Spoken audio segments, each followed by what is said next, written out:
Em todos esses anos como professor, como mentor, eu acho que a minha função mudou bastante. No início, alguns anos atrás, quando eu comecei a dar aula, a minha função era de ser um transferidor de conhecimento. Eu pegava aquele tanto de conteúdo, aprendia e condensava aquilo tudo e tentava transferir aquilo para os alunos de uma forma mais simples. Mas eu acho que isso mudou bastante.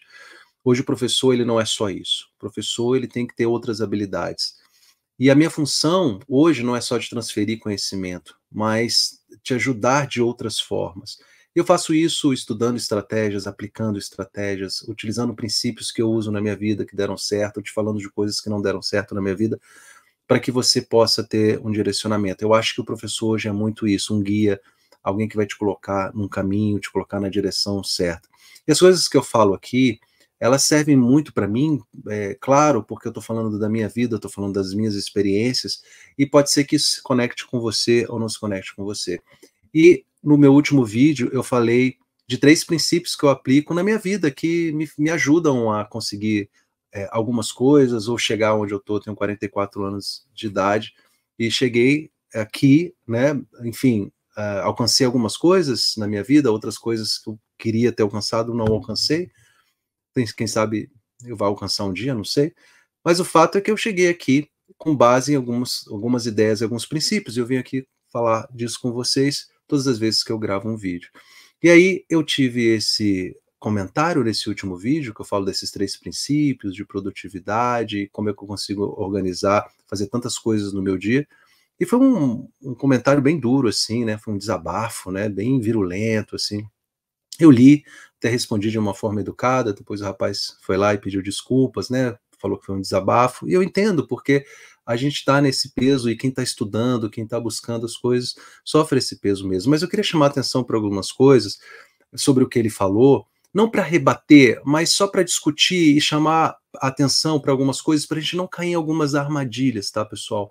Na vida a gente pode cair em algumas armadilhas, alguns pensamentos equivocados, e isso pode nos fazer sofrer desnecessariamente. Então é sobre isso que eu quero falar. Primeiro, deixa eu dar uma lida rápida no que ele falou, porque eu acho importante para contextualizar. Quem dera esses 3 princípios resolvessem falta de tempo, cansaço por excesso de trabalho em delegacia, falta de lazer por falta de tempo e excesso de estudo.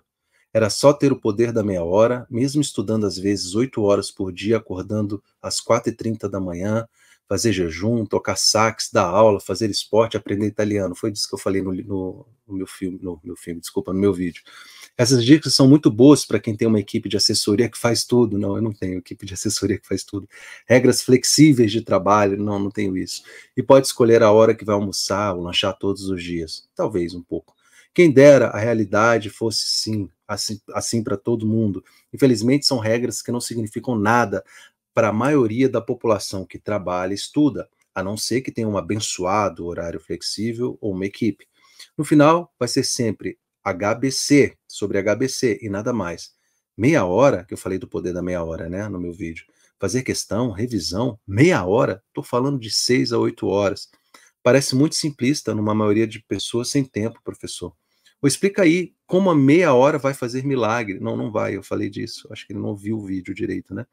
No carro é meia hora de áudio para ir, meia hora para voltar. Só isso? Não, não é só isso. Se é só isso, se só isso fosse o diferencial no universo de milhares de inscritos, estava fácil. O nível subiu absurdamente, concordo. O senhor sabe disso muito bem, sei mesmo. Na sua época pode ter sido mais tranquilo. Adoro isso na sua época, né? Parece que eu tenho 92 anos. Hoje a coisa não é fácil. Falar sobre dicas de livro, de autoajuda e jejum que faço chega a ser ofensivo. E não ajuda em nada à noite quando eu vou estudar, pois já se esvaíram as minhas energias. Forte, né? Bom, vamos lá. Enfim, você viu que foi um desabafo, né, bem duro, né, em relação ao vídeo que eu fiz, mas deixa eu chamar a atenção para algumas coisas aqui. A primeira coisa é o seguinte, me parece que ele parte de uma comparação. Comparar a vida dele, que ele tem hoje, me parece que ele também é policial, estuda, trabalha, deve ter família, etc e tal, como, sei lá, milhares de pessoas. Trabalho, estudo e tudo mais. E aí eu falei da minha experiência de vida hoje, e ele tentou se comparar, ou seja, ele fez uma comparação da vida dele com a minha vida. Isso é muito perigoso. A comparação é sempre muito perigosa porque a gente sempre perde. Se eu for me comparar com alguém que não sei se eu admiro, ou alguém, enfim, da internet, ou sei lá o quê, eu geralmente vou perder, porque a gente geralmente se compara com alguém que está adiante, né? E aí a gente tende a perder, a gente tende a sofrer com isso. Se você trouxer isso para uma realidade, e se você se comparar, eu digo você, todas as pessoas, se a gente se comparar com as pessoas que estão na mesma situação com a gente vai trazer isso para uma realidade e a gente vai sofrer menos. Tive a oportunidade de acompanhar talvez centenas de pessoas, talvez milhares, não sei, de pessoas que foram aprovadas em concursos públicos, e uma coisa eu posso ter certeza, a realidade de quem estuda, trabalha, estuda 8 horas por dia, às vezes tem final de semana, tem atividades, tem igreja, tem família, tem tudo, isso é muito comum. E quando você vai conversar com essas pessoas que passaram nos concursos, às vezes até nos primeiros lugares, você vê histórias assim. Não vou dizer que são todos, cada um tem a sua realidade, tem coisas que tem pessoas que vêm com uma, né, tem pessoas que não precisam nem fazer concurso público, né? Enfim, já veio com uma vida facilitada, nasceu só para curtir a vida, né? Outras pessoas precisam batalhar, é assim mesmo, a vida é assim mesmo, né? Essas foram as condições que lhe foram dadas. Agora, quando você se compara com olhando muito para frente, você tende a sofrer. Olha para o lado, olha as pessoas que estão lutando também. Será que é verdade isso? Será que eu estou sendo muito simplista? Claro que se você fosse se comparar comigo, não sou nada além de você, mas assim, talvez eu tenha conquistado uma ou outra coisa que você queira conquistar. Talvez se eu fosse conversar com você, eu descobriria que você tem habilidades ou conquistou algumas coisas na vida que eu não conquistei ou que eu tenho frustração. Então, se eu for me comparar, inclusive com você, eu vou sofrer também. Então, a comparação é sempre uma coisa muito complicada. Pense em você, pense na sua luta, siga caminhando que vai dar certo. Uma outra coisa importante é que a gente tem dois elementos na vida que são limitados. O primeiro elemento é tempo, o segundo é energia. Tem gente que tem mais tempo. E a gente, muitas vezes, não tem o que fazer. Tem pessoas que têm mais tempo e tem pessoas que têm menos tempo. É assim, é a vida. E tem pessoas que têm mais energia e têm menos energia. Tempo você pode modificar um pouco, por isso que vem o poder da meia hora. Porque quando eu falo do poder da meia hora, se você assistir bem o vídeo, com cuidado, com carinho, com distanciamento, sem essa tensão, sem levantar os punhos para mim, você vai ver o que eu falei é o seguinte, que se você olha o seu dia, você tem várias frações de meia hora perdidas no seu dia. Às vezes de manhã, às vezes na hora do almoço, às vezes à tarde, às vezes não sei o quê, às vezes é um horário que você está vendo YouTube, às vezes é um horário que você está assistindo Instagram, enfim, é um horário que você está batendo papo num cafezinho, é uma meia hora que você poderia estar fazendo alguma coisa, somado na semana e no final de semana, quando você abre mão de algumas coisas, você consegue, sim, adicionar talvez algumas horas de estudo no seu dia e na sua semana. Se é suficiente ou não, vai depender da sua vida. Não posso dizer para você que vai ser suficiente ou não. Um outro elemento é a energia. É claro que se a pessoa tem 8 horas para estudar, eu conheço várias pessoas que têm 8 horas para estudar, mas se você não tem energia para estudar 8 horas, se você não tem energia para estudar 8 horas, não adianta você ter 8 horas livres para estudar. Então, muitas vezes, se você tiver menos tempo e empenhar mais energia, você tem um resultado até melhor em 3, 4 horas do que alguém tem 6, 7, 8 horas. Porque muitas vezes esse tempo é do ego, é o tempo psicológico. Eu falo muito isso, né? Que tem alunos que estudam para o ego. Né? E quando você estuda para o ego, você estuda sem energia. Quando você estuda realmente querendo vencer, pular a barreira, pular os muros da dificuldade, você tem muita energia. Então, às vezes, 2, 3, 4 horas podem render bastante. Se vai ser suficiente ou não, também depende de outras variáveis, não é só o tempo. Né? Então, você tem que achar essa equação, tempo e energia. Não adianta, então, você só pensar, só quando eu tiver 6 horas, 8 horas por dia, só passa quem estuda 6 horas. Não é verdade. Eu acho que um tempo adequado de estudo, pelo menos 4 horas por dia para um concurso sério, top, num pré-edital, e aumentar para 6, 7, até 8 horas, se você tiver energia e concentração para isso, numa saída digital, numa reta final. Mas dificilmente alguém consegue estudar 8 horas por dia por muitos meses.